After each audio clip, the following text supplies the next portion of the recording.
여러분 환영합니다. 오늘도 변함없이 우리 고린도 전서 강해를 시작하도록 하겠습니다. 오늘 범위는 고린도서 7장입니다. 오늘 네 번째 강의고요. 오늘 주제가 크리스찬의 결혼관이라는 주제로 다뤄드릴 것입니다. 근데 일반적인 크리스찬의 결혼관하고는 오늘 고린도서 7장은 약간 다르다는 것을 먼저 전제하시고 들으셔야 됩니다. 왜냐하면은 고린도 교회라는 특수 상황이 여기 반영된 그런 내용이에요. 그리고 사도 바울의 개인적인 어떤 그 입장도 여기 있습니다. 그러니까 일반적인 성경 전체에서 조명하는 그런 흐름 가는 약간 차이가 있을 수가 있어요. 관점이 고린도 교회라는 시대적 사회적 상황에 특화되고 또 사도 바울의 개인적인 상황도 여기에 가미됐기 때문에 여러분이 알고 있는 일반적인 결혼관하고는 약간 다를 수가 있습니다. 결혼과 관련돼서 또 이혼에 관한 이야기도 사도 바울은 다룹니다. 그러니까 큰 맥락 결혼이라는 아내 이혼에 대해서도 사도 바울의 조언이 여기 있다는 것을 아시기 바랍니다. 오셔도 돼요. 이렇게 가까이 오셔도 됩니다. 먼저 이제 이것을 이해하기 전에 고린도전서 7장부터 15장까지의 내용을 좀 더 큰 범위에서 좀 조망하고 7장으로 들어가도록 하겠습니다. 자, 앞 강의에서 2장과 3장이죠. 사도 바울이 고린도전서를 기록한 첫 번째 이유에 대해서, 목적에 대해서 설명을 드렸어요. 사도 바울이 에베소에 있을 때 어느 날 고린도 교회에 속한, 공동체에 속한 글로웨라는 사람들 집에서 몇 사람이 사도 바울이 있는 에베소를 방문했습니다. 그리고 고린도 교회에 지금 당면한 아주 심각한 문제 몇 가지를 사도 바울에게 보고를 했습니다. 그들이 전해진 첫 번째 소식은 성도들 가운데 심각한 분쟁이 있다는 소식이었습니다. 이 부분을 1장부터 4장까지 다뤄드렸죠. 그래서 고린도 교회는 교회 안에 파벌이 나눠져서 서로 시기하고 비난하는 일들이 발생했습니다. 두 번째 소식은 교회 안에 음행이 있다는 이야기입니다. 5장부터 6장까지 이 부분을 다뤄드렸고요. 누군가 성적으로 문란한 이방인들조차도 가증히 여기는 근친상간의 죄를 저질렀는데 그것으로 끝나는 것이 아니라 이것을 아는 고린도 교회 공동체가 이것에 대해서 아무런 권징도 하지 않고 그냥 묵인하고 모른 채 했다는 것입니다. 5장 1, 2절 읽어주시기 바랍니다. 여러분 가운데 음행이 있다는 소문이 들립니다. 자기 아버지 아내를 데리고 사는 일까지 있다고 하니 그러한 음행은 이방 사람들 가운데서도 볼 수 없는 것입니다. 세상에나. 그리하고도 너희가 오히려 교만하여져서 어찌하여 통한이 여기지 아니하고 그 일 행한 자를 너희 중에서 쫓아내지 아니하였느냐. 바울은 이제 고린도 교회의 설립자이면서 또 고린도 교회를 감독하는 사도로서 그들의 잘못을 지적하고 또 목회적인 권면과 건징을 담은 편지를 써보내게 되는데 그것이 고린도전서고 고린도전서를 기록한 첫 번째 이유에 해당합니다. 자, 그런데 고린도전서 7장 이하에는 바울이 고린도전서를 기록한 또 다른 이유, 두 번째 목적이 소개되어 있습니다. 앞서 이제 1장부터 6장까지의 고린도전서 기록 목적은 글로웨 집 편에 글로웨라는 사람들 집에 속한 몇 사람이 사도 바울에게 고린도 교회의 문제를 이렇게 보고해 줬잖아요. 근데 이번에는 고린도 교회 리더들이, 지도자들이 사도 바울에게 편지를 썼습니다.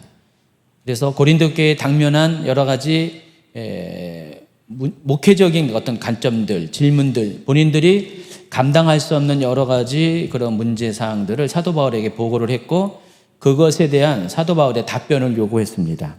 그래서 교회 치리에 관한 여러 가지 질문을 담은 편지에 답을 주기 위해서 사도 바울이 고린도전서를 기록했어요. 그래서 그 내용이 7장부터 15장까지 기록이 되어 있습니다. 그래서 고린도서 7장부터 15장까지는 이렇게 몇 가지로 구성이 되어 있는데, 첫 번째 7장부터 10장까지는요, 고린도 교회 성도들이 삶의 현장에서 부딪히고 겪어내야 할 여러 가지 문제들이 있어요. 그 문제 가운데 성도들이 과연 어떤 태도를 취하는가를 설명을 했습니다. 그것에 대한 실질적인 질문을 했거든요. 그것에 대한 답을 줬는데, 그 중에서 두 가지 실제적인 예를 가지고 소개를 합니다. 첫 번째는 오늘 이제 다뤄드릴 결혼과 관련한 이야기를 이렇게 실었습니다. 자, 그래서 사도 바울은 7장 1절에서 이렇게 말합니다. 이제 여러분이 내게 보낸 편지에 사람이 결혼하지 않는 편이 더 낫다고 한 내용에 대해 말씀드리겠습니다. 자, 이렇게 이야기를 꺼내고 7장 전체가 이 질문에 대한 답을 기록한 겁니다. 그리고 8장부터 10장까지는요, 우상에게 바쳐진 음식에 대해서 어떤 입장을 취하는가를 또 그들이 질문했고, 그것에 대한 답을 사도 바울이 씁니다. 근데 좀 내용이 길어요. 내용이 길면서 어디까지 포괄적으로 다뤘냐면은, 그와 관련해서 성도의 자유가 과연 어떤 의미가 있는가. 이미 6장에서 한번 잠깐 다뤘는데, 여기 8장에서 9장, 10장까지는 그 우상에게 바쳐진 음식을 먹는 것과 관련돼서 성도의 자유에 대해서 길게 논했다는 것입니다. 8장 1절 전반부 읽어주세요. 이제 우상에게 제물로 바치는 음식을 먹는 문제에 대해 말씀드리겠습니다. 이렇게 사도 바울은 이 내용이 어떻게 진행될 것을 각각 챕터 시작하는 부분에 이렇게 딱딱 명확하게 설명을 합니다. 자, 이 내용 8장부터 10장까지는 다음 주에 다뤄드릴 겁니다. 한 번에 다뤄드릴 거예요. 원래는 제가 오늘 지난번처럼 두 강의를 한 번에 다루려고 썼는데 내용이 워낙 길다 보니까 오늘 본문도 오늘 강의도 16페이지잖아요. 그래서 많이 길어질 것 같아서 아쉽지만 다음 주에 다뤄드리도록 하겠습니다. 그러니까 다음 주에는 8, 9, 10장을 한 번에 세 챕터를 다뤄드릴 것입니다. 자, 그리고 11장부터 14장까지가 또 한 맥락인데, 한 단락인데, 11장부터 14장까지는 공예배 가운데 하나님께서 허락하신 여러 가지 은혜의 수단들이 있습니다. 우리가 하나님께 은혜를 받을 수 있는 여러 가지 통로들이 있는데, 그 중에서 몇 가지에 대해서 여기서 다뤄줍니다. 가령 성만찬과 관련된 이야기, 신령한 은사들, 성령의 은사들에 관한 이야기를 공예배 안에서의 성만찬을 어떻게 할 것인가, 공예배 안에서 신령한 은사들을 어떻게 다뤄야 될 것인가, 이런 부분을 11장부터 14장까지를 다루고 있습니다. 그런데 그 중에 먼저 11장 2절부터 16절까지 그 11장 전반부는 교회 안에서, 예배 안에서 여성의 위치에 대해서 다뤄줍니다. 그러니까 예배 안에서 여성들이 어떤 태도를 취할 것인가, 여성의 존재는 어떠한 위치에 있는가, 그 부분을 먼저 다루고요. 또 17절부터 34절까지는 바로 성만찬에 대해서 언급을 하고, 12장부터 14장까지가 신령한 은사, 성령의 은사들에 대해서 설명합니다. 근데 길게 다루면서 여기에서 뭘 이야기하냐면은 성령의 은사의 기초가 되는 사랑에 대해서도 그 중간에 13장에 또 별도로 다뤄드립니다. 그리고 고린도전서 15장이 남아있는데, 고린도전서 15장에는 죽은 자의 부활에 대해서 설명하면서, 고린도전서 15장이 상당히 내용이 깁니다. 성도들이 어떤 소망을 가지고 살아갈 것인가에 대해서 방향을 제시합니다. 고린도전서는 16장까지 되어 있어요. 근데 15장까지가 이런 여러 가지 문제에 대한, 실제적인 문제에 대한 구체적인 답을 기록한 거고, 16장에는 고린도전서를 전체적으로 마감하는 그런 부분입니다. 마지막 인사말과 여러 가지 세세한 그런 내용들을 이렇게 단편적으로 다루고 있습니다. 그래서 고린도전서는 1장부터 15장까지가 핵심적인 실제적인 본론에 해당하고, 16장은 그냥 결론에 해당하는 것이라고 아시기 바랍니다. 자, 오늘 주제에 맞춰서 7장에 대해서 본격적으로 설명해 드리겠습니다. 바울은 앞서 5장에서 6장까지 고린도 교회 안에 있는 심각한 문제 중에 하나인 성적 음행에 대해서 다루었습니다. 그래서 음행과 관련돼서 사도 바울은 다음에 두 가지를 권면합니다. 이것도 읽어주시기 바랍니다. 첫째, 음행을 하지 말라. 둘째, 그리스도인임에도 음행을 하는 사람과 사귀지도 말고 교회적으로 권징하라. 자, 이렇게 5장, 6장의 내용을 함축하면 이런 내용입니다. 이어서 7장은 결혼이라는 주제에 대해서 이야기하는데, 자, 근데 이 바울이 결혼 이야기를 꺼낸 이유가 있어요. 그냥 결혼에 대한 이야기 한 게 아니라 결혼 이야기를 꺼낸 분명한 이유가 있는데, 그것이 5장, 6장에서 언급한 음행과 관련돼서 결혼에 대해서 언급을 한 겁니다. 그러니까 독단적으로 결혼관에 대해서 이야기한 게 아니라 5장, 6장에 언급한 음행과 관련돼서 고린도 교회에 만연한 그런 음행과 관련돼서 결혼에 대한 이야기를 꺼낸 거예요. 연결고리가 있다는 것입니다. 여러분, 당시 이제 고린도 사회의 문제가 성적으로 상당히 문란했다는 것입니다. 그러니까 고린도 교회를 둘러싸고 있는 사회적 분위기가 그렇다는 것입니다. 자, 이 사회적 분위기가 고린도 교회 성도들의 결혼관에도 영향을 미쳤습니다. 또 이와 더불어서 지난 강의에 설명드렸듯이 당시 이제 고린도 사이에, 특별히 고린도 교회 안에 거짓 교훈이 있었어요. 제가 뭐라고 설명했죠? 영지주의를 이야기했죠. 영지주의는 영과 육을 나누는 아주 극단적인 이원론입니다. 영지주의는 일종의 혼합 사상인데, 헬라 철학의 이원론이 유명하잖아요. 이원론의 영향을 받아서 이 기독교 교리와 이것을 짬뽕시켜가지고 이상한 교리를 만들어냈어요. 그게 당시의 영지주의입니다. 이때까지만 해도 영지주의가 이제 초반 어떤 부에 해당합니다. 영지주의는 보통 2세기 중반에 아주 교회적으로 큰 피해를 끼쳤는데, 이미 이때도 영지주의가 어느 정도 교회에 영향을 끼쳤습니다. 특별히 이방인 교회를 중심으로 영지주의가 이제 막 활동하는 그런 시기였다는 것입니다. 그래서 영지주의 영향으로 해서 고린도 교회 안에는 결혼과 관련돼서 두 가지의 극단적인 견해가 생겨나게 됐습니다. 그래서 어떤 이들은요, 쾌락주의에 빠져 있거나 또 반대로 금욕주의에 물들어 있는 사람이 있었습니다. 그래서 먼저 쾌락주의에 빠진 사람들은 어떤 경우에 해당하냐? 당시 이제 고린도 교회 성도들이 여러 가지 성향이 있잖아요. 뭐 파도 4개의 파가 있을 정도로 다양한 구성이 되어 있고, 다양한 어떤 생각의 사상적인 어떤 그 배경들이 다양합니다. 그러다 보니까 그 중에서 그리스 문화의 영향을 받은 사람들은 아주 굉장히 개방적이고 성적으로도 굉장히 열려 있습니다. 자, 이런 사람들, 이 자유분방한 성향의 사람들은요, 영지주의 중에서도 쾌락주의를 받아들였습니다. 그래서 자신의 몸과 관련한 모든 활동은 도덕적으로 문제가 없다고 생각을 했어요. 왜 그런지 여러분 기억나시죠? 영지주의의 구원관이 그렇기 때문에 그래요. 신론부터 시작해서 구원관이 그렇기 때문에 이 육은 아무런 쓰잘데없는 거예요. 그러니까 우리가 구원을 받는 것은 육의 구원이 아니라 영의 구원이기 때문에 영의 구원이 중요한 거지, 육은 구원과는 아무런 상관이 없어서 그냥 내 육에 대해서는 마음껏 뭔 일을 하더라도 상관하지 않는, 그냥 풀어놓는 그런 생각을 갖고 있었습니다.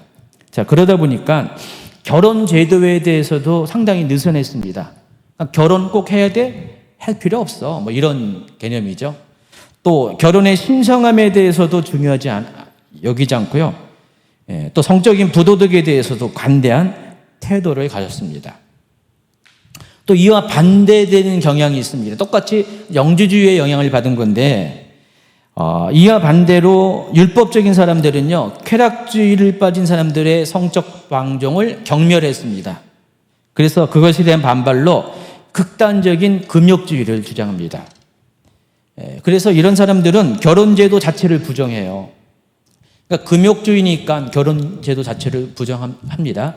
여러분, 이 영지주의와는 상관없지만은 유대교 분파 중에 하나 SNF파가 있습니다. SNF파도 그런 금욕주의를 많이 강조하는 그런 종파인데, 그래서 SNF파는 결혼을 안 했어요. 그러니까 독신으로 살았습니다. 저 사해에 가까운 유대 광야에서 동굴에서 공동체를 구성하면서 매일 하는 것이 기도하고 성경 읽고 또 말씀을 듣고 또 서로 토론하고 정결례를 행하고 아주 이런 식의 삶을 살았어요. 굉장히 금욕적인 삶을 살았습니다. 금식도 일주일에 2번 이상 하고요. 이렇게 많이 금식하면서 아주 자기의 몸을 굉장히 육적인 것을 차단하는 삶을 살았어요. 그게 SNF파예요.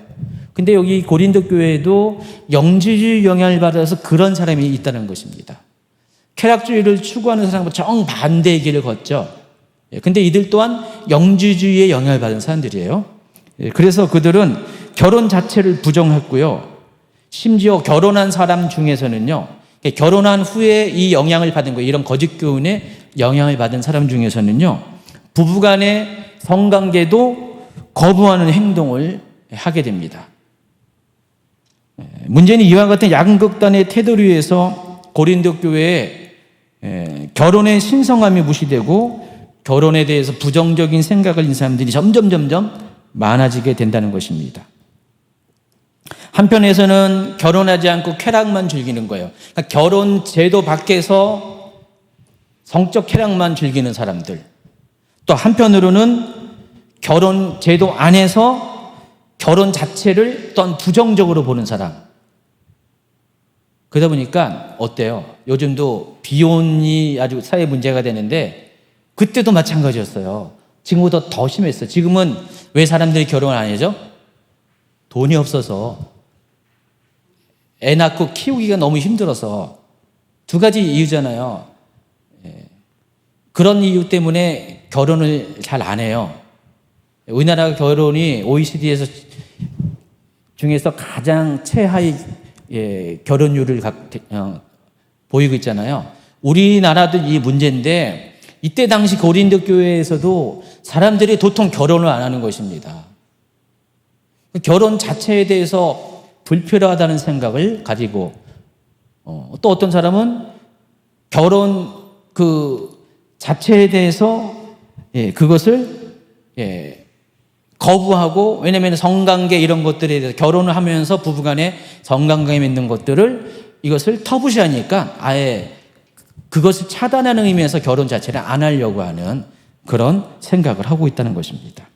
자, 이게 이렇게 문제가 되니까 고린도 교회 리더들이 이거 심각하잖아요. 여러분 교회에서 청년들이 막 결혼을 안 하려고 그래요. 결혼 안 한 상태에서 그냥 서로 만나가지고 그냥 성적으로 방종한 삶을 살고, 한편으로는 결혼 자체를 거부하고 막. 그러니까 문제가 생기니까 사도 바울에게 도대체 어찌하면 좋겠냐고 그 질문을 해서 편지를 보냈다는 것입니다. 그래서 사도 바울은 거기에 대한 답을 해야 됐고요.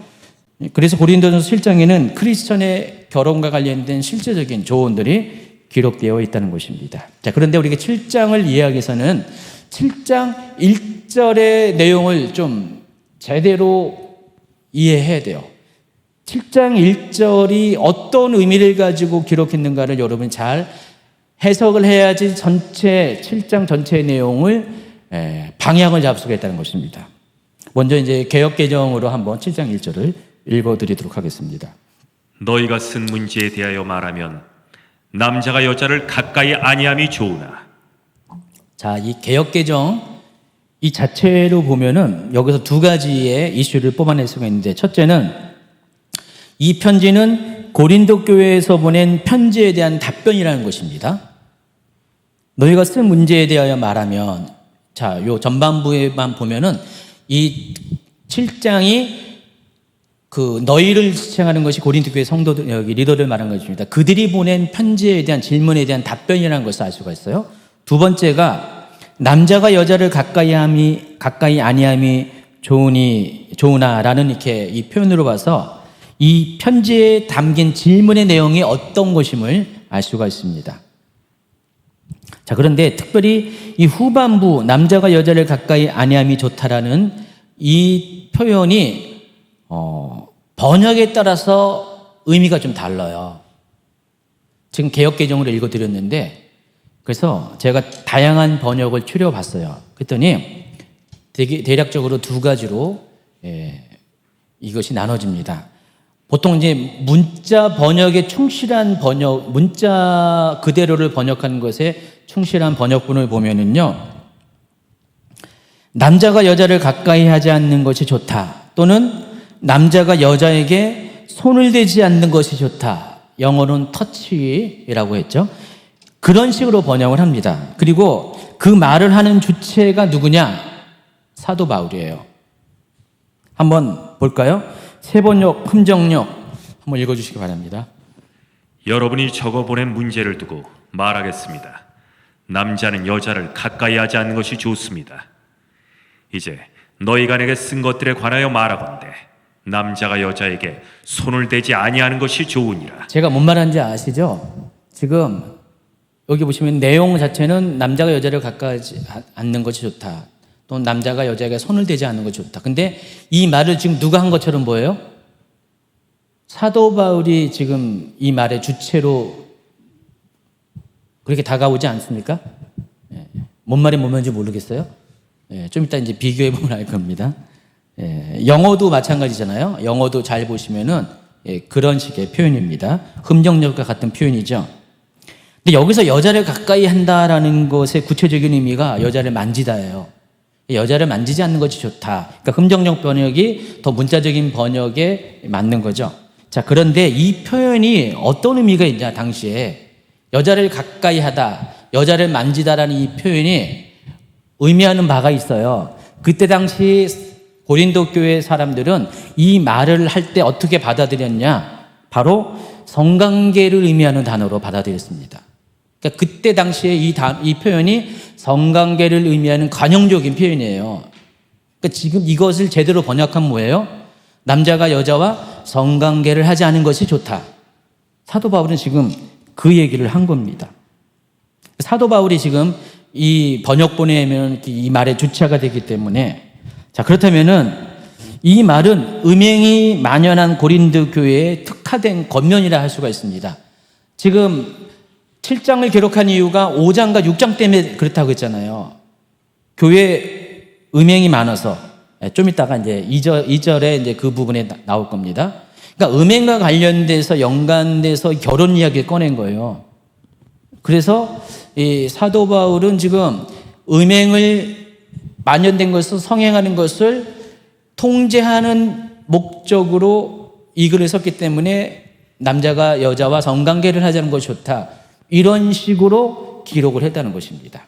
자, 근데 이 문장을 의역으로 좀 이렇게 쉽게 풀어놓은 그런 번역본을 보면은요, 의미가 조금은 달라요. 그래서 남자가 여자를 가까이 하지 말라라는 것, 혹 성관계를 하지 말라는 그런 차원이 아니라 뭐라고 했냐면은 남자가 결혼을 하지 않는 것이 좋다. 그리고 이 말의 주체 또한 사도 바울이 아니라 고린도 교회 성도들이라는 것을 알 수가 있어요. 한번 번역본을 볼까요? 쉬운 성경으로. 이제 여러분이 내게 보낸 편지, 사람이 결혼하지 않는 편이 더 낫다고 한 내용에 대해 말씀드리겠습니다. 영어 성경도 NIV 같은 경우는 의역 성경이거든요. RSV 이런 것들은 직역인데 이거는 의역한 거예요. 자, 여기도 마찬가지, 영어 성경도 마찬가지로 쉬운 성경을 보면은 지금 잘 보시면 알겠지만은 여러분이 내게 보낸 편지에 뭐라고 했다고요? 사람이 결혼하지 않는 편이 낫다 라고 한 것에 대해서 사도 바울이 그것에 대해서 이제 답변을 주겠다, 이런 의미로 받아들일 수 있어요. 그러면 남자가 사람이 결혼하지 않는 것이 낫다고 한 말은 누가 한 거예요? 고린도 교회 성도들, 리더들이 한 말이에요. 여기서는 근데 그게 앞에 직역에서는 직접적으로는 궁극적으로는 성관계하는 것이 좋지 않다라고 한 것이 여기서는 확장되어서 결혼 자체에 대해서 다루고 있다는 것을 알 수가 있습니다. 그래서 이 말은 결론적으로 고린도 교회 사람들의 결혼관이 반영된 질문이에요. 지금 고린도 교회 성도들이 사도 바울에게 이렇게 질문한 것입니다. 바울 사도님, 사람 혹 여긴 남자라고도 할 수 있어요. 사람이 결혼하지 않은 것이 좋지 않습니까?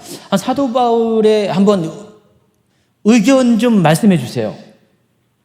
왜냐하면 지금 그 동네는 지금 결혼을 안 하려고 하니까 그게 결혼 안 하는 것이 다들 뭐 쾌락주의를 주장하는 사람도 그렇고 금욕주의를 주장하는 사람도 전부 다 결혼 안 한 것이 좋다라고 다들 그렇게 생각을 하고 있잖아요. 생각을 하고 있기 때문에 그들의 모든 일반적인 생각과 관심을 반영해서 사람들이 이렇게 생각하고 있는데 정말로 결혼 안 하는 것이 좋지 않은 것이 아닙니까? 라고 사도 바울에게 질문을 하면서 그것에 대해서 사도 바울의 동의를 구하고 답변을 요구하는 그런 내용이라는 것입니다.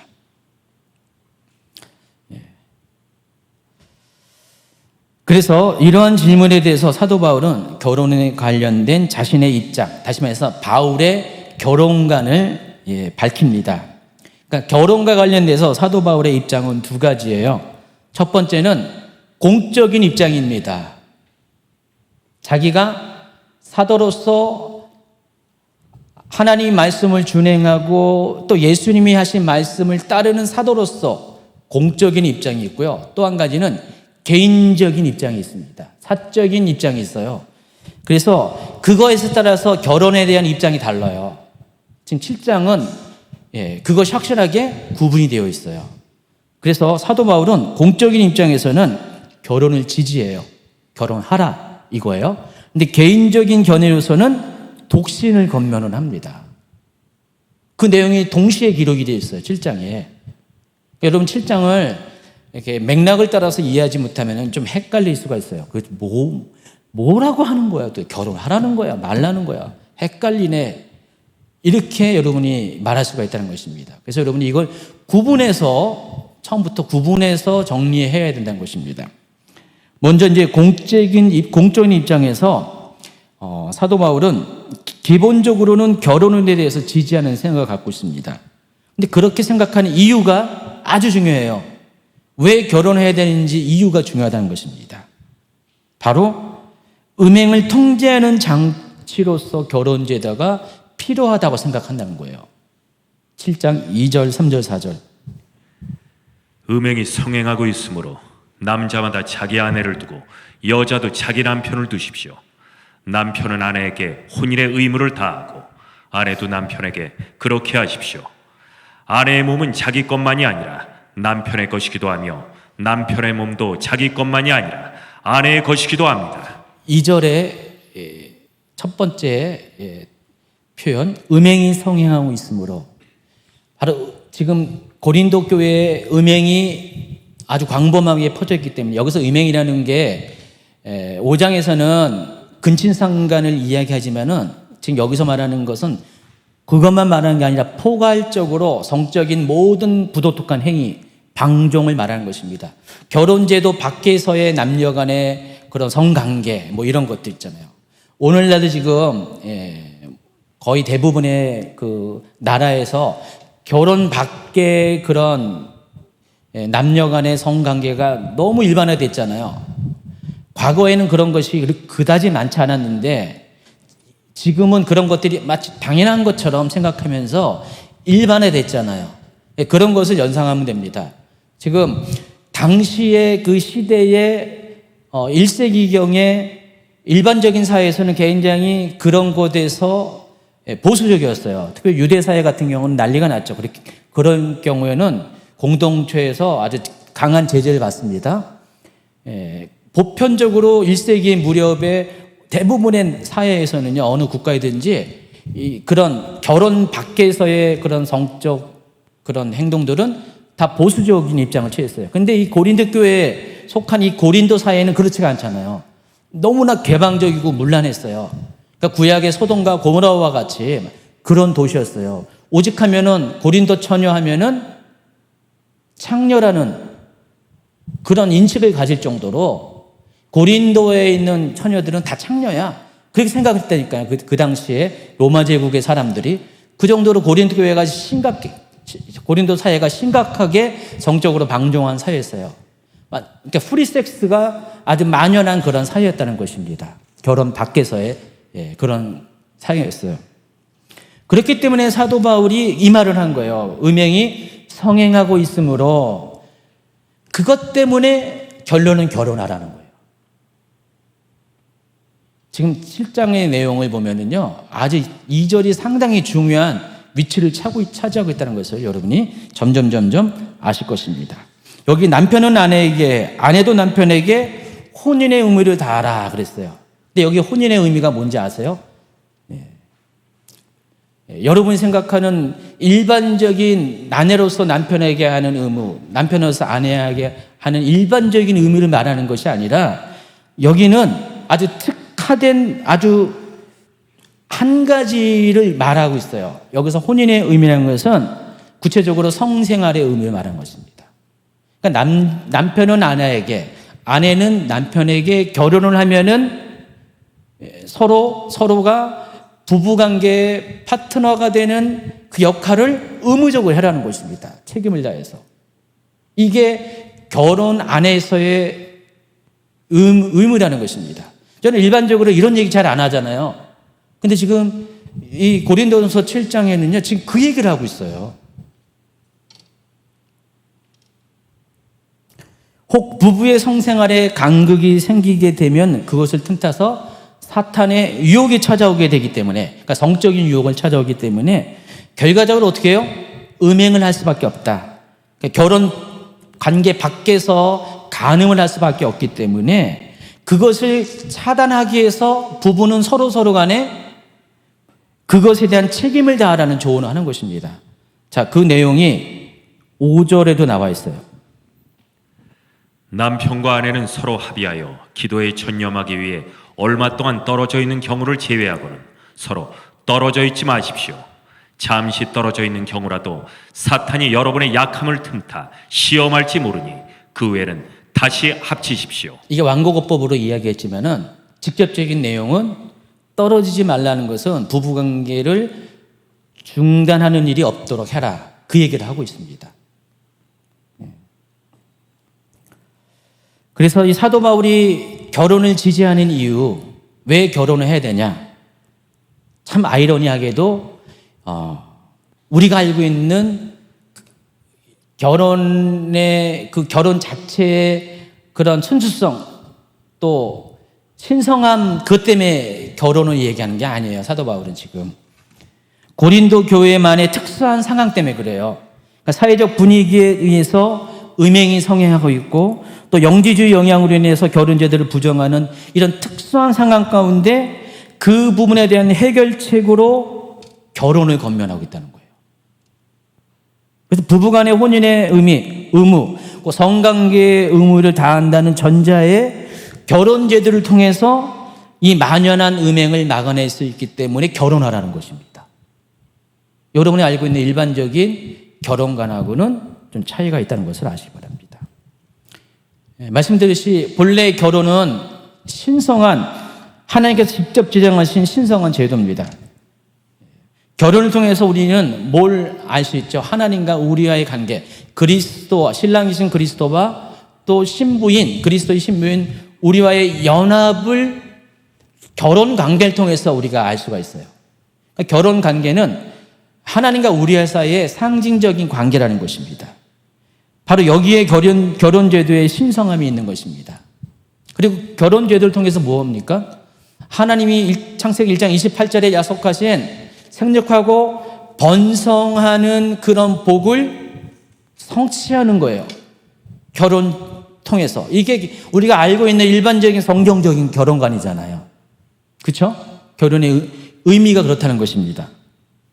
그런데 사도 바울이 주장하는 거 보면은 바람직하지 않는 그런 결혼의 순수한 목적과는 좀 거리가 있는 이런 얘기를 하고 있다는 것입니다. 단지 음행을 통제하는 수단으로서 결혼의 의미를 부각시키고 있어요. 결혼이라는 제도 안에서 합법적인 성생활을 통해서 도덕적으로 문란한 사회 분위기를 통제할 수 있기 때문에 사도 바울은 그것 때문에 결혼하라, 지금 그 얘기를 하고 있다는 것입니다. 그러니까 결혼의 순수성보다 기능적인 면을 강조하는 것이라는 거예요. 근데 우리가 왜 사도 바울은 이런 말을 할 수밖에 없었을까? 사도 바울도 이런 말 하고 싶지 않아요. 사도 바울의 개인적인 의견은요, 뒤에 보면은 결혼하지 말라예요. 독신을 강조해요. 근데 자기의 개인적인 생각과 달리 이렇게 결혼을 하라는 이유가 이렇게 함을 통해서 그 고린도 교회에 있는 그 음행의 문제를 차단하기 위해서 이렇게 건면한 거예요. 그만큼 지금 고린도 사회와 고린도 교회는 이 성적 타락이 너무 심했다는 것입니다. 여러분, 오늘 이 7장을 그런 전제하에서 들어야지 여러분이 이게 7장이 이해가 되지, 그런 어떤 배경 모르고 그냥 이렇게 들으면은요, 오해가 많습니다. 예. 그래서 이것을 여러분 좀 잘 알고, 이 사회적 배경을 알고, 고린도 교회만의 특수성을 알고, 이 7장을 좀 알아가셔야 된다는 것입니다. 자, 곧바로 사도 바울의 개인적인 입장을 정리해 드리겠습니다. 한마디로 말하면 독신을 장려합니다. 6절, 7절. 이것은 내가 충고로 드리는 말씀이지 명령은 아닙니다. 나는 모든 사람이 나처럼 지내기를 바랍니다. 하지만 각 사람마다 하나님께 받은 은사가 달라서 어떤 사람은 이러하고 또 다른 사람은 저러합니다. 사도 바울이 뭐라고 했어요? 이것은 충고로 드리는 말씀이지 명령은 아닙니다.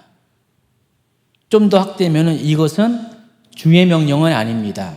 하나님 말씀은 아닙니다. 개인적인 권면입니다 라고 하는 거예요. 지금 뒤에 보면은 더 명확하게 이것은 주의 명령이다, 이것은 내 개인적인 의견이다 라고 확실하게 구분을 해놔요. 다른 이야기를 쭉 나가보면 몇 번에 걸쳐 사도 바울이 정리를 하거든요. 지금 첫 번째 케이스예요. 이것은 하나님 말씀이 아니라, 예수님의 명령이 아니라 개인적인 충고다, 그 전제하에 들으라는 거예요. 그 전제에 들을 때 결혼하지 말라, 독신으로 지내라. 여기 보세요. 모든 사람이 나처럼 독신으로 지내기를 바랍니다. 여러분, 사도 바울이 AD 한 2, 3년경에 출생한 걸로 추정을 하고요. 그리고 AD 35년경에 33세의 나이에 회심을 했습니다. 그리고 67년경에 65세에 순교한 걸로 우리 알려지고 있습니다. 사도 바울이 지금 33세의 나이에 회심해서 65세에 순교하기까지 32년 동안을, 처음에는 사도로서 사역한 건 아니죠. 약 10년 가까이는, 10년 좀 넘게는 사도 사역은 아니지만은 한 19년, 적어도 19년 동안은 사도로서 사역을 했어요. 그래서 사도로서 굉장히 바쁜 시간을 보냈습니다. 계속해서 전도 여행을 다녔기 때문에 사도 바울이 결혼할 틈이 없어요. 그래서 사도 바울은 평생 독신으로 살았습니다.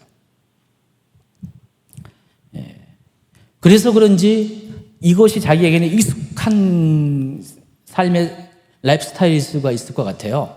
그래서 자기처럼 독신으로 지내기를 권면합니다.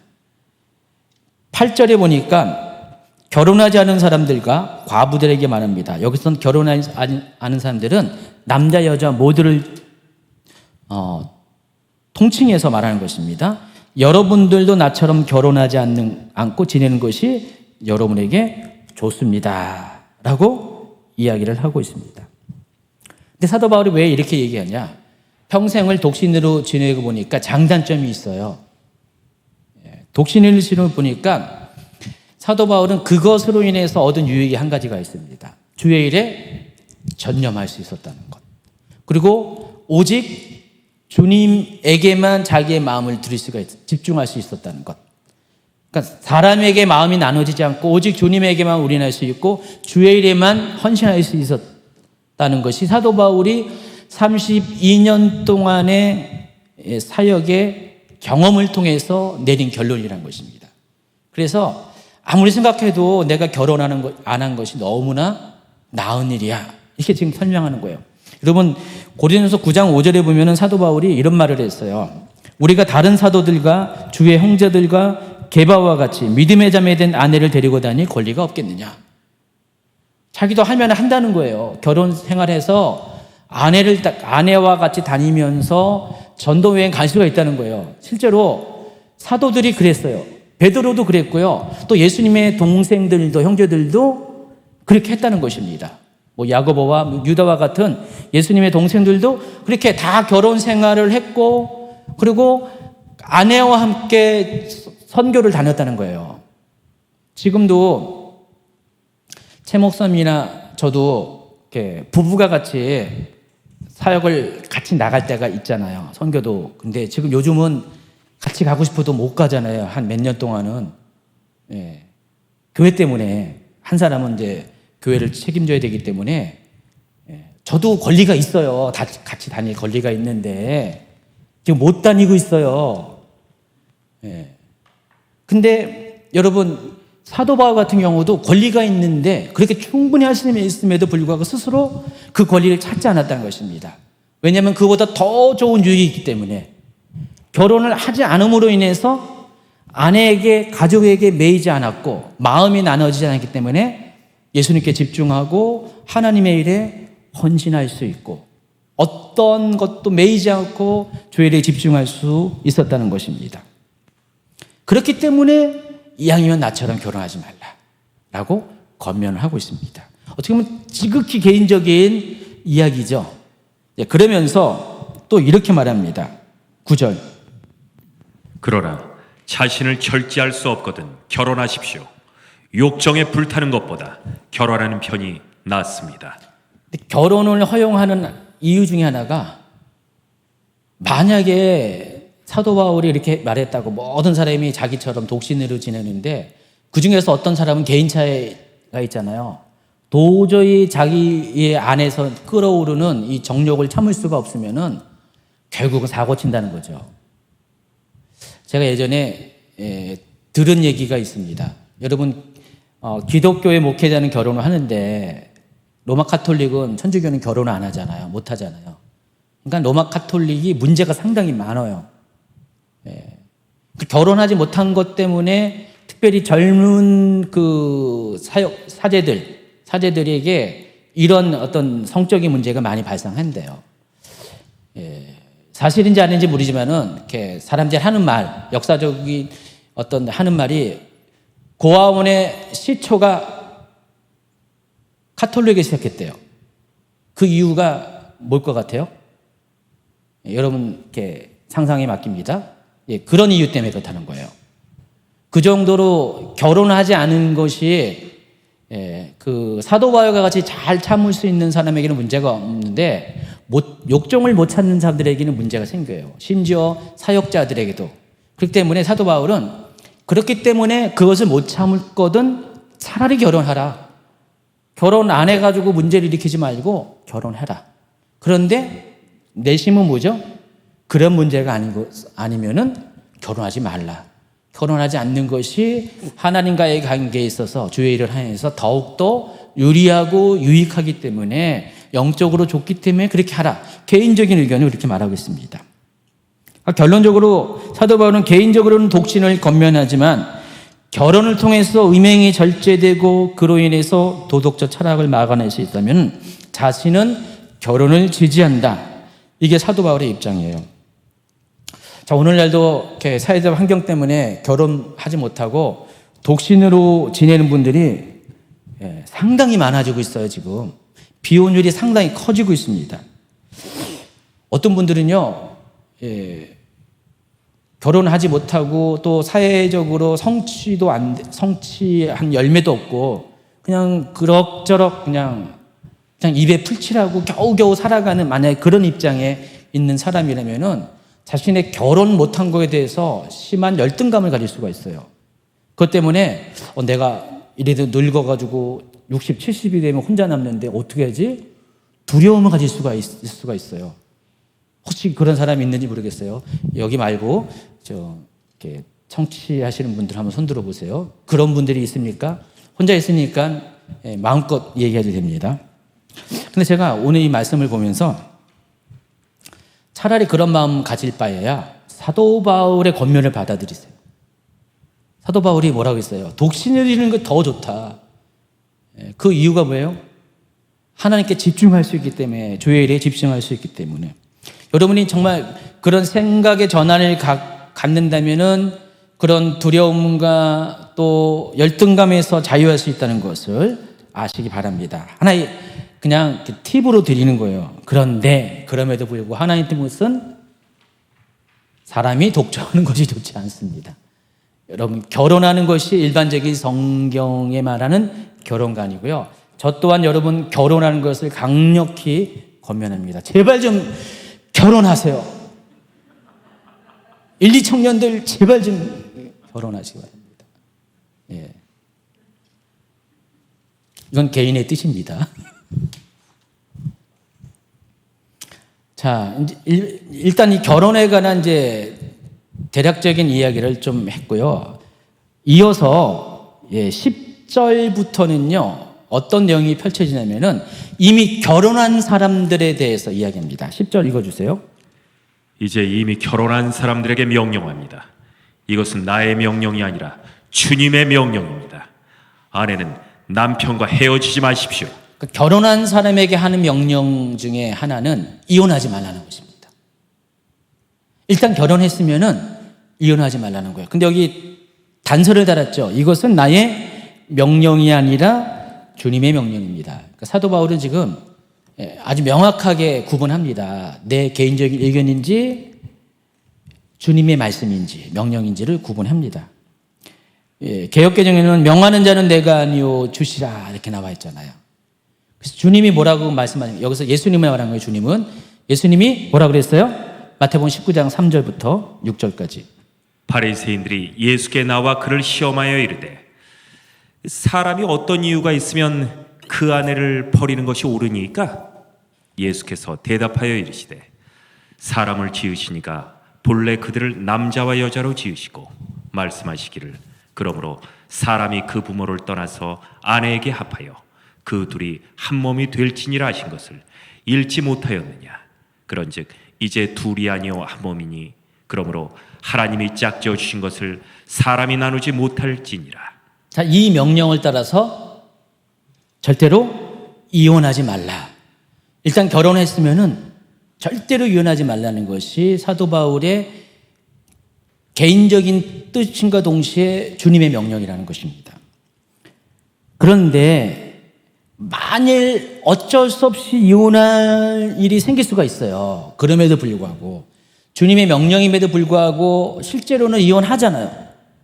그렇죠? 이혼하게 된다면은 그때 어떻게 하냐?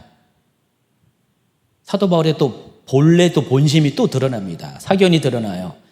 다시 이혼하지 말고 독신으로 지내라. 일단 이혼하면은 재혼하지 말라는 겁니다. 독신으로 지내는 거예요. 마치 우선 오뚜기처럼 이쪽으로 갔다가도 뭔 일이 나면 다시 또 독신으로 지내라. 이 7장 전체가 다 그 얘기예요. 일괄적으로 아주 그냥 일관적으로 그 얘기를 하고 있습니다. 사도 바울이요. 계속 혼자 지내라. 계속 그 얘기를 하고 있습니다. 다시는 재혼하지 말고 독신으로 지내라. 또 혹 재혼하게 된다면 성경을 읽어드리죠. 7장 11절. 남편과 헤어진 일이 있게 된다면 결혼하지 말고 그대로 혼자 지내든지 아니면 전 남편과 다시 합쳐야 합니다. 남편 역시 아내를 버려서는 안 됩니다. 다시 재혼하면은 누구랑 재혼해야 돼요? 헤어진 남편과 다시 재결합하라는 것입니다. 그런 경우가 아니면은 재혼하지 말라는 거예요. 어떤 분이 이런 얘기 들으면은 너무 답답할 거예요. 아니 그냥 지긋지긋해가지고 이제 해방돼가지고 했는데 아니 또 그 남편이랑 다시 재결합을 해? 이런 말을 듣다면 이 부분을 뛰어넘고 싶을 거예요. 근데 사도 바울이 이 얘기를 하고 있습니다. 근데 여러분, 사도 바울이 이 같은 말을 하는 것도 일반적인 상황에서 들으면 안 됩니다. 고린도 교회의 특수 상황에 전제하에 이것을 들어야지 이해가 되는 거예요. 지금 사도 바울이 이 7장 얘기를 왜 꺼냈어요? 왜 결혼하라 그랬어요? 음행이 성행하기 때문에. 고린도 교회의 성적인 이런 도덕적인 방종이 너무 심해가지고 완전히 도덕적으로 타락해가지고 심각한 상황이 왔으니까 저러다간 전부 다 하나님 심판받을 것 같으니까 사도 바울이 그런 차원에서 지금 이 얘기를 꺼내고 있거든요. 여러분 이 얘기를 잘 보면은요 어떤 의미냐면은 결혼 제도 안에서 한 남자와 한 여자 관계 외에는 다른 사람의 존재를 허락하지 말라는 것입니다. 좀 더 리얼하게 이해할까요? 평생에 부부관계 성적 파트너는 오직 한 명이어야 된다. 그 얘기하는 거예요 지금 사도 바울이요. 결혼했어요. 두 사람이 결혼했어요. 예. 그 전에도 그런 일이 없어야 되고, 예. 자주간 한 남자와 한 여자가 서로가 첫사람이 되어야 되고 마지막 사람이 되어야 된다는 거예요. 만약에 이혼을 했는데 전 남편이 아닌 다른 사람 결혼하면 어떻게 돼요? 두 명의 사람이 생기는 거잖아요. 근데 전 남편과 결혼하면 어떻게 해요? 원래 그 한 남자랑 그런 성적 파트너가 되는 거잖아요. 그래서 사도 바울이 지금 교묘하게 말하는 게 그거예요. 여러분 잘 의도를 말해야 돼요. 그러니까 결국은 사람은 누구든지 평생에 한 명의 사람만 상대하라는 뜻입니다.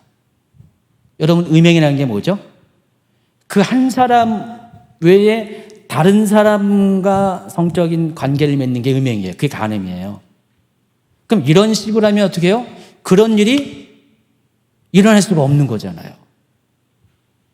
사도 바울의 의도가 뭔지 알겠죠? 예.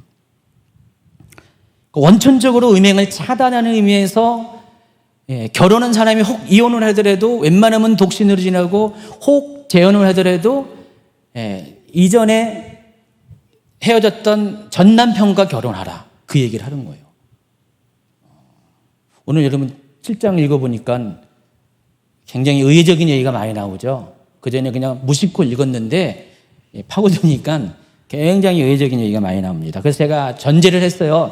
여러분 고린도 교회라는 특수한 상황에 맞춰서 반드시 들어야지 이게 이해가 된다고. 또 12절로 넘어갑니다.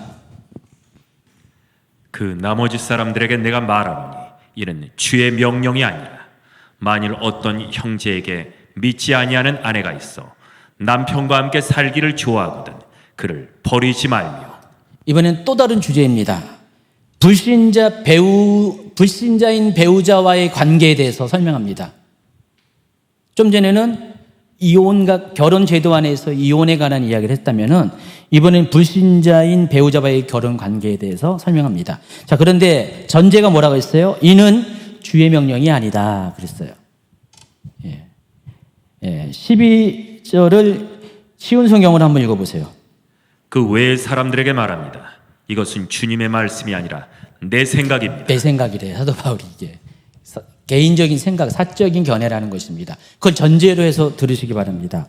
어떤 남자 신자에게 믿지 않는 아내가 있는데 그 아내가 남편과 함께 살고 싶으면 그 아내를 버려서는 안 됩니다. 어떤 여자 신자에게 믿지 않는 남편이 있는데 그 남편이 아내와 함께 살고 싶으면 그 남편을 버려서도 안 됩니다. 여러분, 실제로 여러분 이렇게 불신자인 배우자와 또 믿음이 좋은 배우자가 결혼 관계 안에서 살다 보면은 쉽습니까 그게? 쉬워요? 남편이 매일같이 술 먹어. 매일같이 그냥 세상 사람들이 일반적으로 하는 그런 이상한 그런 도덕적인 타락하는 행동들을 해. 당연해 그게. 아무런 죄책감도 없고 아내에게 그런 것을 동참을 요구하고. 여러분은 아주 경건한 믿음의 사람이에요. 주님밖에 몰라.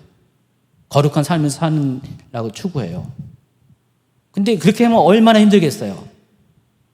지금도 그런데 하물며 당시 고린도 교회 상황 가운데 고린도 그 도시 자체가 그렇게 음탕한 도시인데 배우자는 믿음이 참 좋아 경건하게 살고자 하는데 아직 믿지 않은 배우자가 그렇게 살고 있어. 그리고 그런 라이프 스타일로 자기도 동참하기를 원해. 여러분 같으면 어떻게 하겠습니까? 더 이상 살고 싶지 않잖아요. 너무너무 참다가 어떻게 해요? 이혼을 하고 싶을 거예요. 아직 안 겪어봐서 몰라요. 이런 삶을 겪어본 사람 물어보세요. 정말 이혼하고 싶어서 할 겁니다. 근데 걸리는 게 이혼하지 말라. 그러니까 음행한 연고 외에는 이혼하지 말라 하니까 간음한 연고에 이혼하지 말라니까 어떻게 해요? 지금 이거 이혼하면은 죄라고 그 죄책감이 들고 이게 막 눌리니까 이혼도 못하고 그냥 억지로 그냥 죽지 못해서 사는 분들이 의외로 많이 있어요. 아마 제가 이 얘기를 하면은 맞아요. 접니다. 그 사람이. 목사님 제 심정을 아시네요 하면서 막 그냥 이렇게 막 그냥 눈물이 나오는 분도 아마 있을 것입니다. 실제로 그래요. 믿지 아니하는 배우자와 결혼 생활을 유지하는 게 너무 어렵습니다. 왜냐하면 도덕적 가치관이 너무 다 다르기 때문에 어려워요. 그래서 경건한 신앙생활을 추구하는 사람일수록 반대로 세상 가운데 더 나아가는 남편과 산다는 것을 가지고 고민할 수밖에 없고 그들 중에 어떤 사람은 자신의 신앙생활을 위해서 이혼을 선택할 수 있다는 것입니다. 이건 현실적인 상황이에요. 현실이에요, 현실. 지금도 그렇고 과거에도 그렇다는 것입니다. 그런데 바울은요, 그럼에도 불구하고 이혼하지 말라는 것입니다. 돌아버리겠죠. 그럼에도 불구하고 이혼하지 말라. 그리고 이혼하지 말아야 될 이유를 이렇게 이야기합니다. 14절 전반부 읽어주세요. 그것은 믿지 않는 남편이 아내를 통해 거룩해지고 믿지 않는 아내가 남편을 통해 거룩해지기 때문입니다. 이것 때문에 이혼하지 말라는 거예요. 믿지 않는 남편이 혹 믿지 않는 아내가 그 믿음의 사람인 남편과 아내를 통해서 거룩해질 수 있다는 거예요. 다시 말해서 하나님의 사람으로 구원받은 자녀가 될 수가 있다는 것입니다.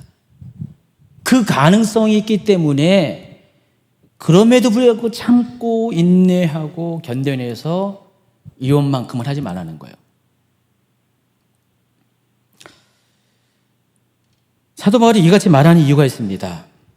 사도 바울이 지금 뭘 확신하냐면은 정말로 그 사람의 믿음의 사람이라면 경건한 사람이라면은 그 사람 안에 거룩함의 능력이 있는 사람이라면은 불신자의 불경건함보다 더 능력이 있다는 것을 확신하기 때문에 그래요. 좀 더 쉽게 말하면은 정말 그 사람이 하나님의 사람으로 온전한 삶을 살고 있다면은 언젠가는 그 불신자의 남편도 그 경건한 아내의 영향을 받아서 그 또한 자신의 저런 불경건한 삶을 벗어버리고 거룩한 삶에 동참할 수 있는 가능성이 있기 때문에 그렇게 하라는 것입니다. 그래서 그것에 대한 그 확신을 할 수 있는 증거로 후반절을 이렇게 이야기합니다. 그렇지 못하다면 여러분의 자녀도 깨끗하지 못할 것입니다. 하지만 여러분이 보시다시피 여러분의 자녀는 거룩합니다. 한 가정에 남편, 아내가 있고 불신자 남편 또 믿는 아내. 근데 결혼해가지고 지금까지 남편이 믿음을 안 가졌어. 계속 나를 핍박해. 그래요? 그런데 자녀들이 둘을 낳았어요. 아들들 또는 딸들, 아들, 딸 이렇게 낳습니다. 각각 이렇게 낳습니다. 6명 난모도 계시고. 그런데 이렇게 낳는데 그 자녀들 보니까 아버지는 저렇게 세상으로 살고 있는데 그 자녀들은 어머니의 신앙을 따라서 거룩한 자녀들이 된 거예요. 자, 이걸 보라는 거죠, 지금 사도 바울은. 그게 바로 증거가 아니겠냐. 당신들의 자녀를 봐라. 당신들의 자녀들도 당신처럼 거룩한 삶을 살지 않겠냐. 그렇다면 언젠가는 당신의 남편도 그와 같이 변할 수 있는 것이 아니냐. 지금 그 이야기를 하고 있습니다. 16절을 먼저 잠깐 끄집어내서 이야기하면요. 31번 슬라이드 59페이지입니다. 전도사님은 7장 16절을 읽어주세요. 아내된 사람이요, 그대가 남편을 구원할지 어떻게 알겠습니까? 남편 된 사람이요, 그대가 아내를 구원할지 어떻게 알겠습니까? 어떻게 알겠냐 이거죠. 지금 사도 바울은 이것 때문에 끝까지 인내하고 이혼하지 말고 참고 살라는 것입니다. 실제로 오늘날 그와 같은 경우가 많이 있잖아요. 실제로 많이 있잖아요. 여러분, 그런 믿음의 사람들, 승리한 사람들의 간증이 많이 있잖아요. 우리 교회 안에도요, 그런 분이 많이 있어요. 결혼하기 전에는 믿지 않는 불신의 남편이었어요. 근데 아내가 교회를 막 데리고 와가지고요, 처음에는 쫄랑쫄랑 쫓아다녔어요, 남편이. 결혼하고 한 몇 년 동안 또 쫓아다녔어요. 근데 시간이 지나면서 집도 사고요. 집사가 됐다는 거예요. 예. 믿음이 점점점 자라고요. 나중에 장로까지 돼요.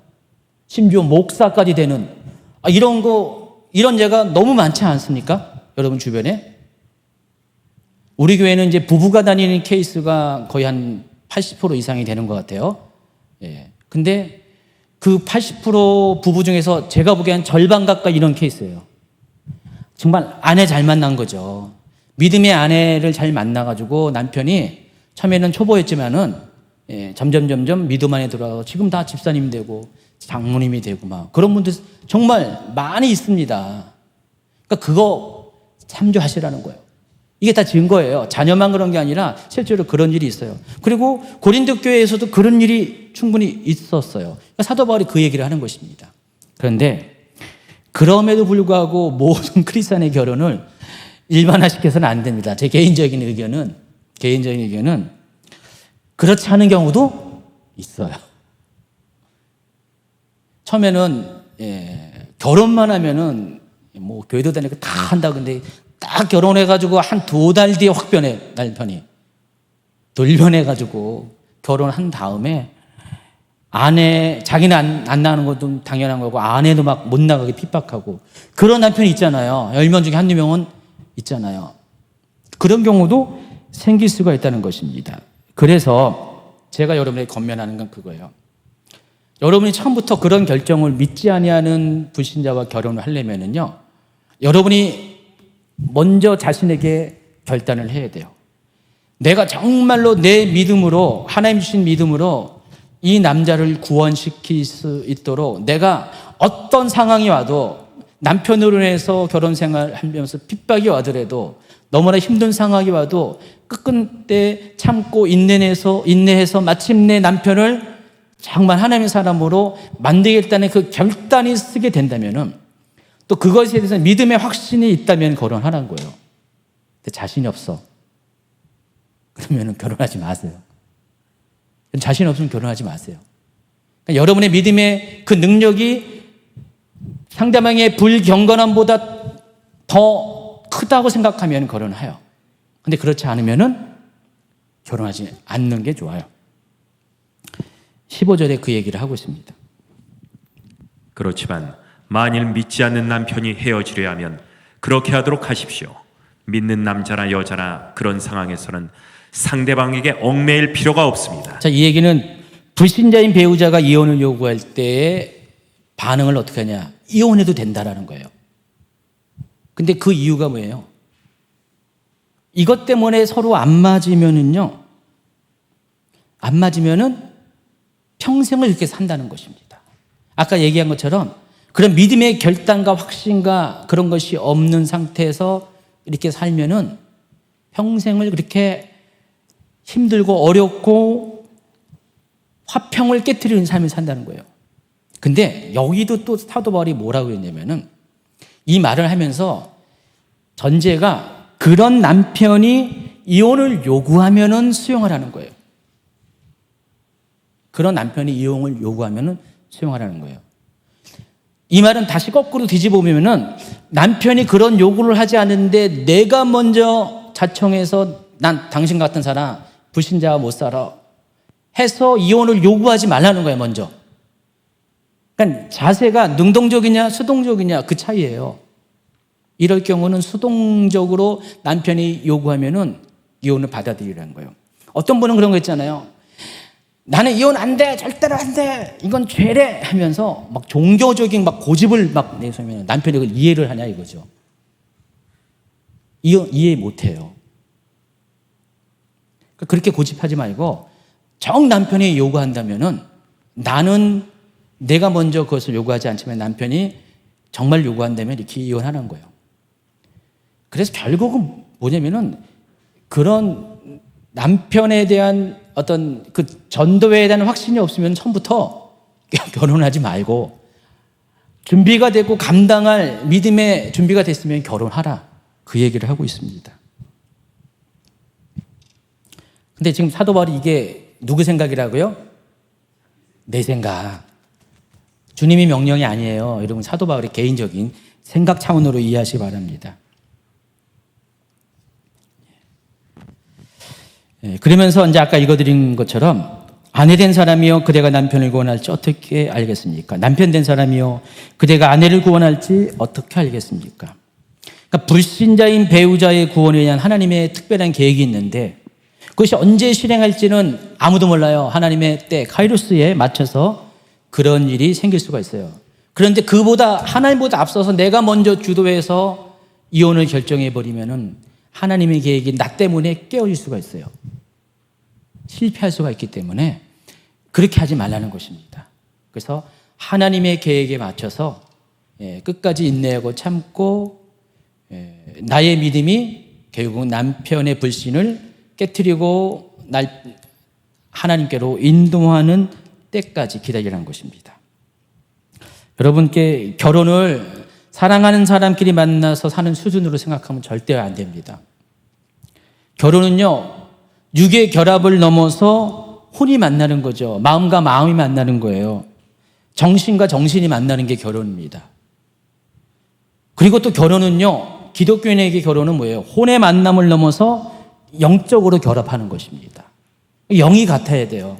한 영이 된다는 것입니다. 그래서 영이 다른 사람끼리 만나면 어떻게 될까요? 처음부터 영적 전쟁이 시작되는 거예요. 결혼과 동시에 영적 전쟁이에요. 그래서 여러분, 만약에 불신자와 결혼을 꼭 하겠다. 그러면 나는 지금 영적 전쟁을 하는 것을 인지하고 인정하고 그럼에도 불구하고 믿음으로 승리하겠다는 결단이 있는 사람만 결혼해요. 그렇게. 그렇지 못한 사람은요, 결혼하지 말라는 거예요. 왜 그렇게 굳이 영적 전쟁을 싸워서 살아갈 이유가 없다는 것입니다. 근데 현실적으로 요즘 성비가 맞아야죠. 그렇죠? 결혼하고 싶어도 그래 믿음 좋은 남자가 젊은 남자가 별로 없잖아요. 서울의 어느 대형 교회, 모 교회 가면은 그것 때문에 하염없이 늙어가는 그 자매들이 많다고 얘기를 들었습니다. 다행히 우리 교회는 성비가 거의 우리 교회는 이렇게 한 3대 2 정도 되거든요. 우리 교회는 자매가 3, 형제가 2 정도 되는데 근데 왜 결혼을 안 하는 거예요, 도대체? 다른 교회는 성비가 안 맞아서 결혼을 못 하는데 왜 결혼을 안 하는 거예요, 도대체? 빨리 결혼하세요. 좋은 말 할 때. 예. 제가 아주 그냥 중매를 선다고도 그냥 반응도 잘 안 하고 제발 결혼하시기 바랍니다. 네?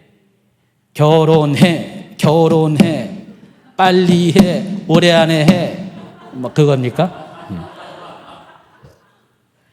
예. 그래서 제가 이렇게 결혼 반지까지 준비해놨습니다. 예. 이 반지의 주인공들이 되시기 바랍니다. 네. 예, 똑같은 거를 만들어서 결혼하는 분들에게 1등으로 결혼하는 분에게 똑같은 거 만들어서 순금으로 하겠습니다. 예, 진짜요. 예, 예, 예. 반지의 눈이 어두워지래요. 이제 17절로 넘어갑니다. 60페이지 읽어주세요.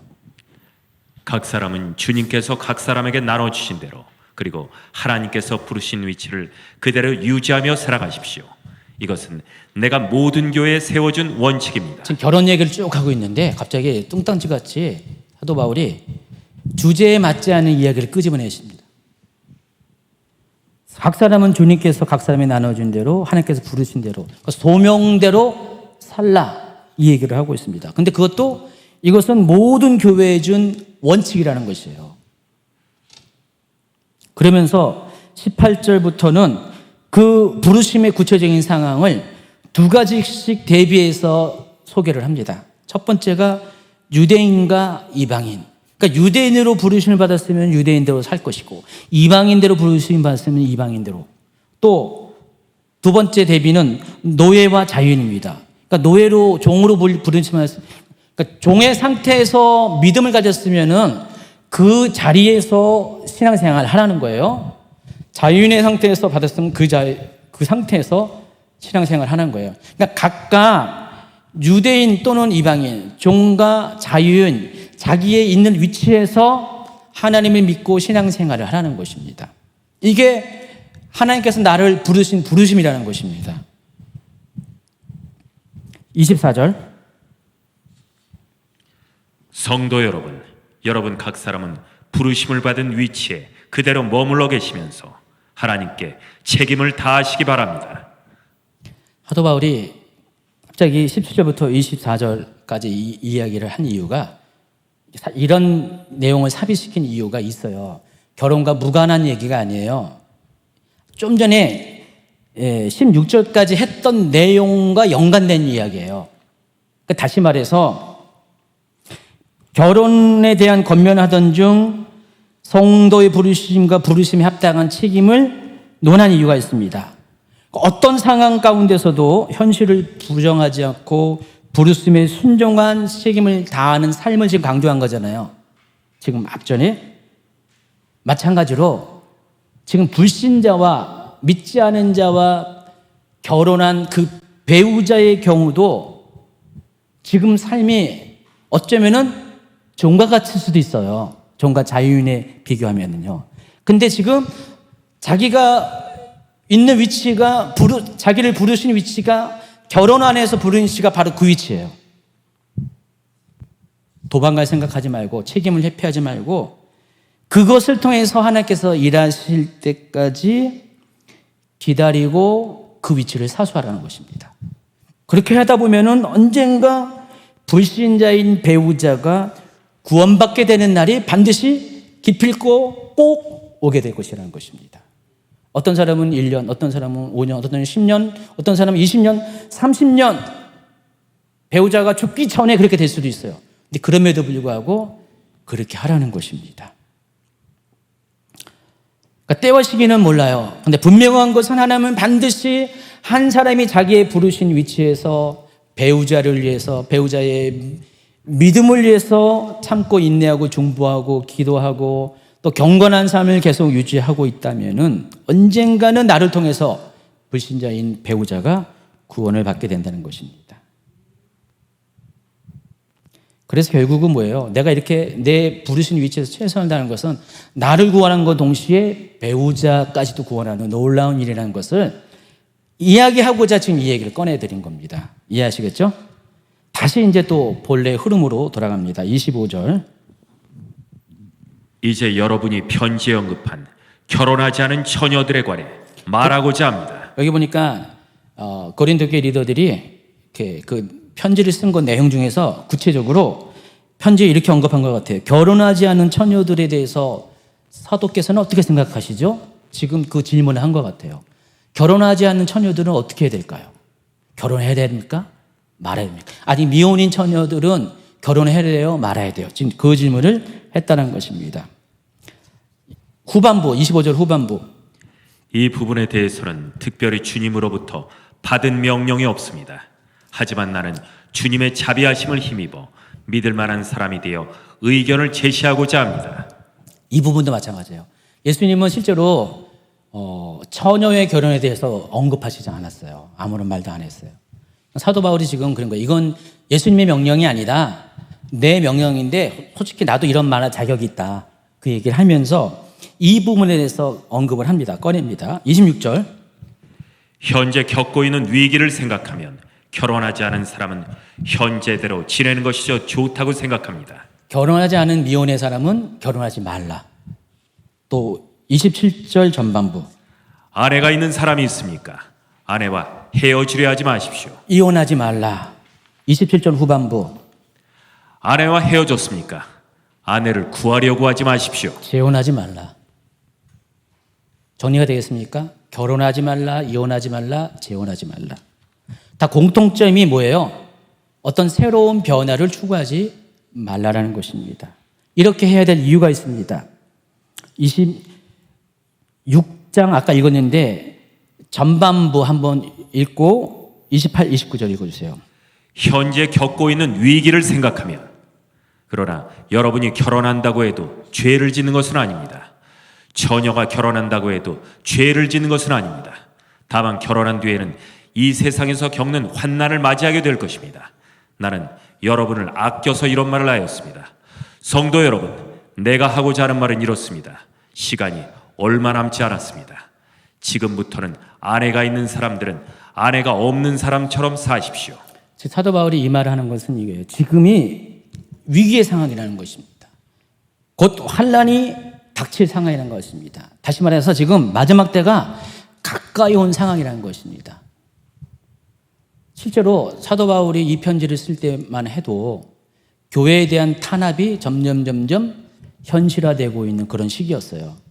교회가 점점 더 어려워지는 시기였습니다. 그 당시 교회는 이제 곧 마지막 때가 올 것이다라는 인식이 강했어요. 왜냐하면 예수님이 그것을 언급했기 때문에 승천하시기 전에 예수님께서 다시 오시는 것을 사람들이 보게 될 것이다. 당신을 찌른 자들도 보게 될 것이다. 그 세대 안에 예수님의 재림, 파루시아가 임할 것이라고 말씀하신 거잖아요. 그래서 당시 사람들은 예수님의 재림이 자기 세대에 올 것이라고 생각했는데 더군다나 지금 상황적으로 기독교가 핍박이 심해지는 상황이 마태복음 24장에서 예수님이 재림하실 때의 그 내용과 비슷하잖아요. 그러다 보니까 지금 마지막 때가 가까이 오고 있다고 생각했어요. 사도 바울도 그렇게 생각을 하고 있었어요. 그러다 보니까 어떻게 해요? 그런 상황에서 굳이 결혼을 해야 되냐? 굳이 이혼해야 되냐? 굳이 재혼해야 되냐? 웬만하면 그냥 살아. 왜냐하면 지금 그런 거 신경 쓸 때가 아니야. 지금 신경 쓸 거는 오직 주님에게 신경 쓸 거야. 너의 구원에 대해서 신경 쓸 때지 그런 거 신경 쓸 때가 아니야. 집중해야 된다 이거예요. 30절부터 32절 전반부까지.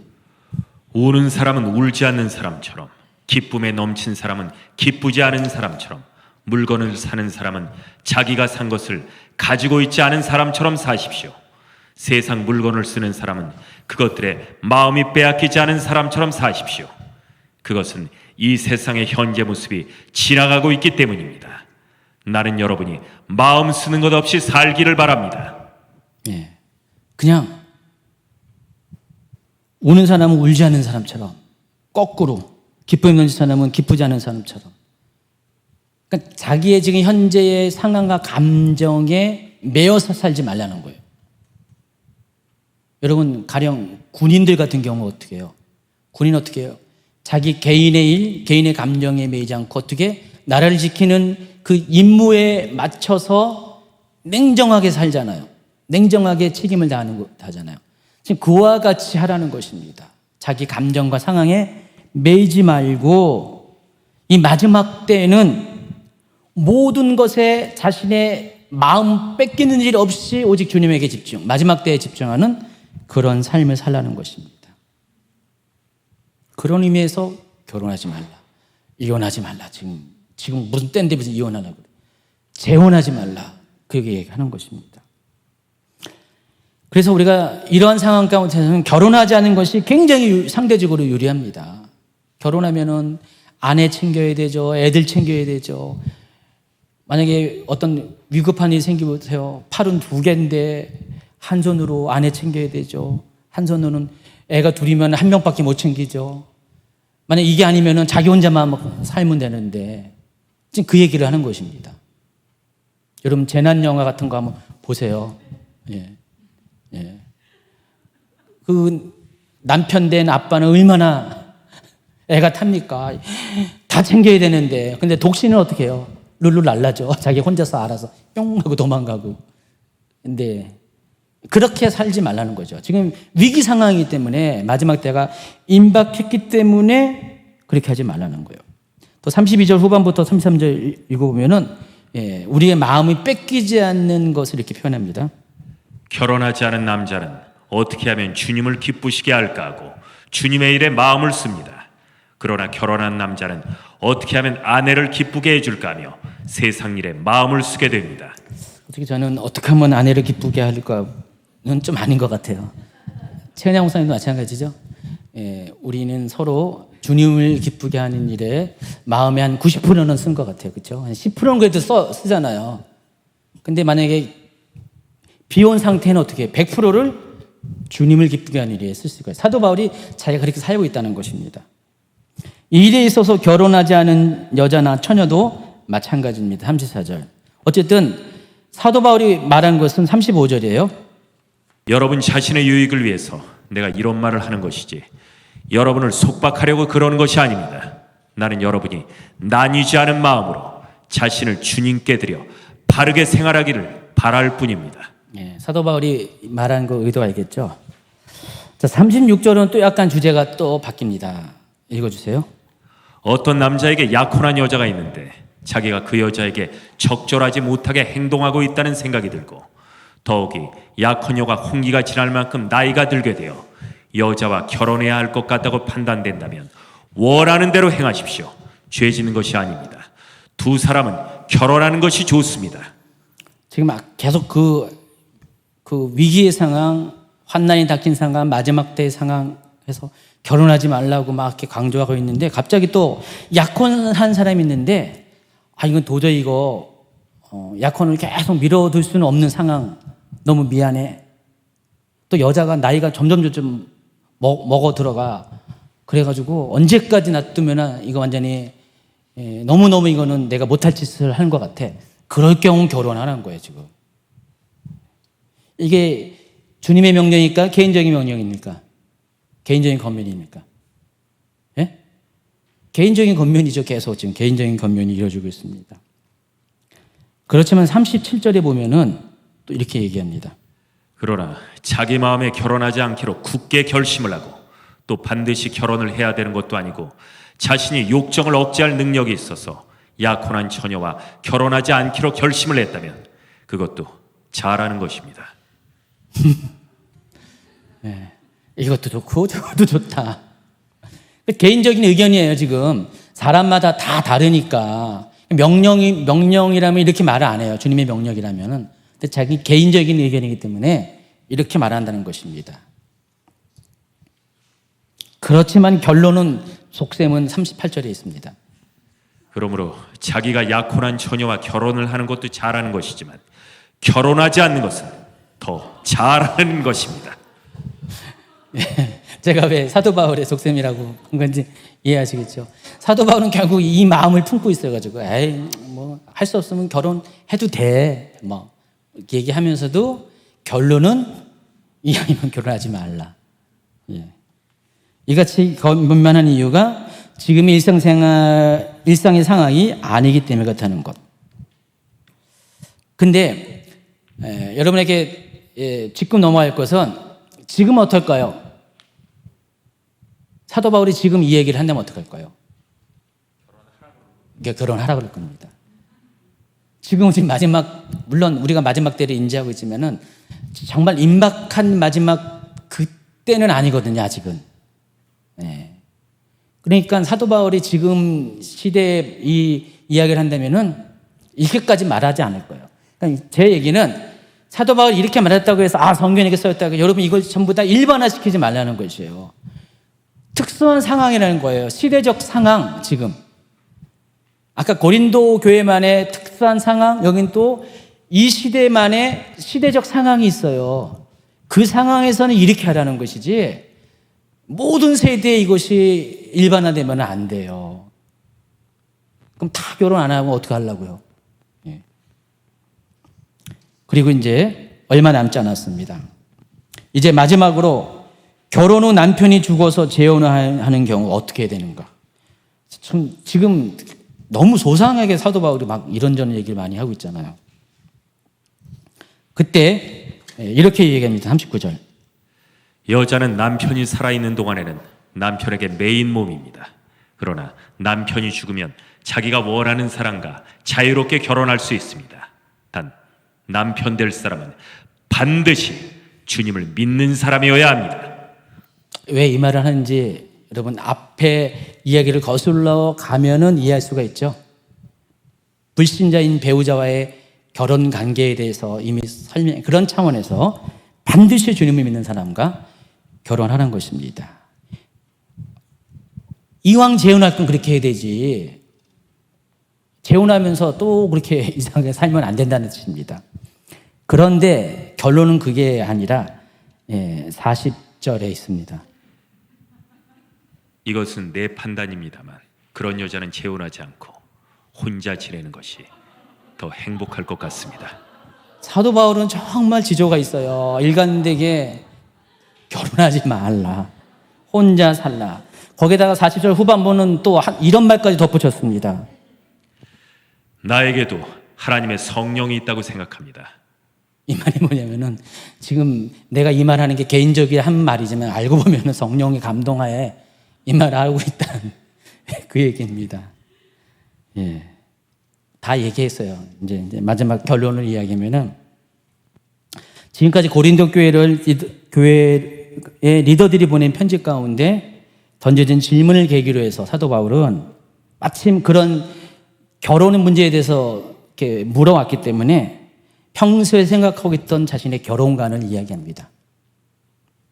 결혼관만 이야기하는 게 아니라 이혼에 대해서도 이야기합니다. 근데 사도 바울은 이 주제를 논함에 있어서 두 가지 차원에서 구분해서 이야기를 항상 했어요. 첫 번째는 예수님의 명령이 무엇이냐. 두 번째는 개인적인 차원의 의견을 확실하게 집어가면서 이야기를 했습니다. 그래서 여러분이 항상 그것을 유념해서 읽어야 됩니다. 받아들여야 됩니다. 그리고 여기에는 또 고린도 교회만의 특수한 상황이 있어요. 음행이 만연했다는 그 사회. 거의 프리섹스와 같은 그런 사회적 분위기가 있었다는 것. 그래서 결혼에 대해서 사람들이 부정적으로 생각하거나 불필요하다고 생각했어요. 또 한 가지는 마지막 때가 가깝다는 시대적 인식을 반영한 그런 겉면들이었어요. 그러니까 이런 옵션을 생각하고 이 말씀들을 여러분이 받아들이고 이해하고 적용시켜야 된다는 것입니다. 결론은 뭐예요? 근데 여러분, 큰 명제는 결혼을 하라. 그런데 만약 굳이 결혼을 하더라도 하지 않아도 되는 상황이라면은 되도록 결혼하지 말라. 그러니까 결혼을 하라는 거예요. 결혼하지, 처음부터 큰 전제가, 대명제가 결혼하지 말라는 게 아니라 결혼하라. 그런데 가능하면은 굳이 결혼할 상황이 아니라면 결혼하지 말라라는 것입니다. 그 이유가 뭐예요? 배우자보다는 예수님에게 집중하기 위해서 결혼하지 말라. 자기처럼 독신으로 사는 것이 훨씬 신앙생활 하는데 도움이 된다.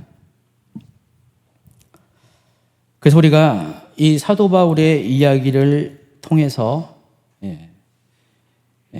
사도 바울이 한 이 개인적인 경험과 당시 고린도 교회의 특수한 상황과 시대적 상황에 충분히 이해한 상태에서 이것이 어떤 사람에게는 적용될 수도 있고 어떤 사람에게는 적용되지 않을 수 있다는 것을 확실하게 여러분 분별을 하셔야 된다는 것입니다.